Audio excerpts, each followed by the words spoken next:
Assalamualaikum warahmatullahi wabarakatuh. Halo teman-teman semuanya. Perkenalkan, kami dari kelompok 1 mata kuliah psikologi kelompok yang diampu oleh dosen yang kita hormati yaitu Bapak Ivan Muhammad Agung MSI. Pada kali ini, kami akan mempresentasikan sebuah video yang berjudul Social Loving. Nah, sebelum itu, kami akan memperkenalkan diri terlebih dahulu. Yang pertama, Alfi Wirda Mawaddah. Yang kedua, Nazatul Fitri. Yang ketiga, Saidatun Nugraini Halimatus Saddiah. Dan yang keempat, Winda Yuliani. Oke, pasti teman-teman semua udah penasaran nih, gimana sih social loving itu?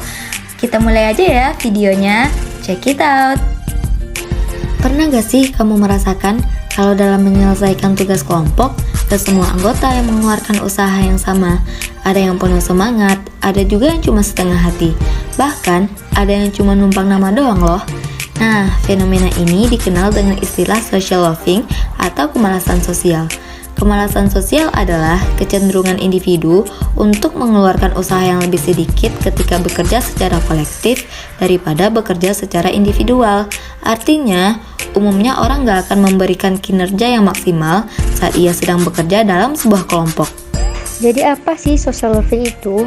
Jadi, Carroll dan Williams pada tahun 1993 mendefinisikan social loving sebagai pengurangan motivasi dan usaha yang terjadi ketika individu bekerja secara kolektif dalam kelompok dibandingkan ketika individu bekerja secara individual sebagai rekan yang independen. Berdasarkan pengertian tersebut, dapat ditarik kesimpulan bahwa social loving merupakan menurunnya motivasi serta usaha untuk bekerja secara maksimal ketika bekerja di dalam kelompok dibandingkan ketika bekerja secara individual. Nah, selanjutnya yaitu sejarah dari social loving. Teman-teman pada tahu nggak sih sejarah dari social loving ini? Fenomena ini pertama kali diperkenalkan pada tahun 1920-an oleh Max Ringelmann, yaitu seorang profesor pertanian di Prancis dan sekaligus seorang ilmuwan psikologi sosial. Dia membandingkan hasil kinerja individu dan kelompok pada sebuah tugas menarik tali. Dia berharap 3 orang yang menarik tali akan menghasilkan kekuatan 3 kali lebih besar daripada saat hanya 1 orang yang menarik tali. Tetapi, hasil yang didapat justru sebaliknya. Nah, selanjutnya kita akan membahas tipe social loving. Tipe social loving ini terbagi menjadi 2 loh teman-teman. Yang pertama, free rider effect. Apa sih yang dimaksud dengan free rider effect?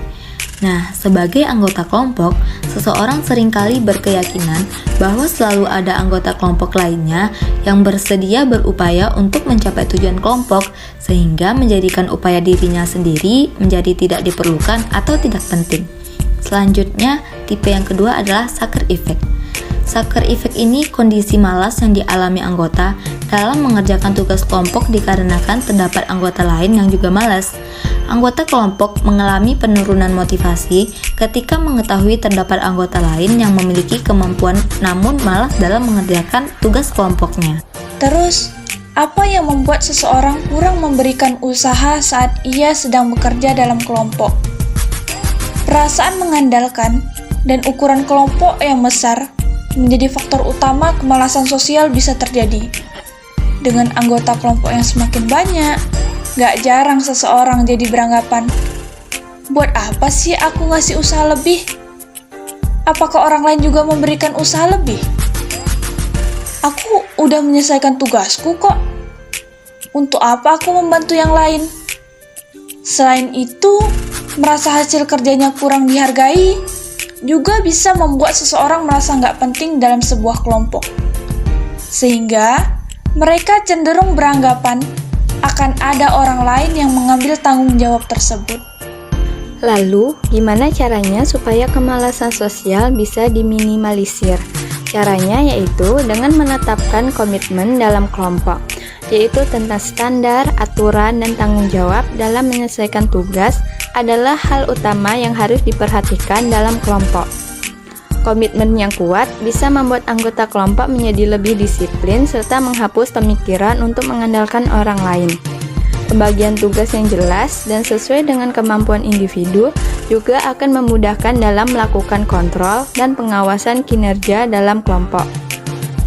Perlu diketahui, stimulus yang paling memotivasi dan bisa untuk meminimalisir kemalasan sosial adalah dengan memberikan penghargaan dan pengakuan, baik dengan ucapan memuji, ucapan terima kasih, atau apresiasi atas pencapaian kinerja yang baik. Dengan begitu, mereka akan lebih giat untuk meningkatkan hasil kerja.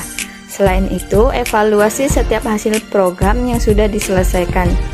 Ini membuat seluruh anggota menjadi lebih terbuka dan tahu letak kekurangan masing-masing dan solusi untuk memperbaikinya. Nah, buat kamu yang merasa sering malas kalau belajar kelompok, segeralah menghilangkan kebiasaan buruk ini. Sebab, bukan cuma sanksi sosial yang bakal kamu dapat seperti diomongin teman kerja dari belakang, tapi kamu bakal terus-terusan bergantung pada orang lain dan gak terlatih menguasai keterampilan baru. Baik teman-teman, sekian video dari kami. Semoga video ini bisa menambah pengetahuan teman-teman tentang social loving. Terima kasih telah menonton. Assalamualaikum warahmatullahi wabarakatuh.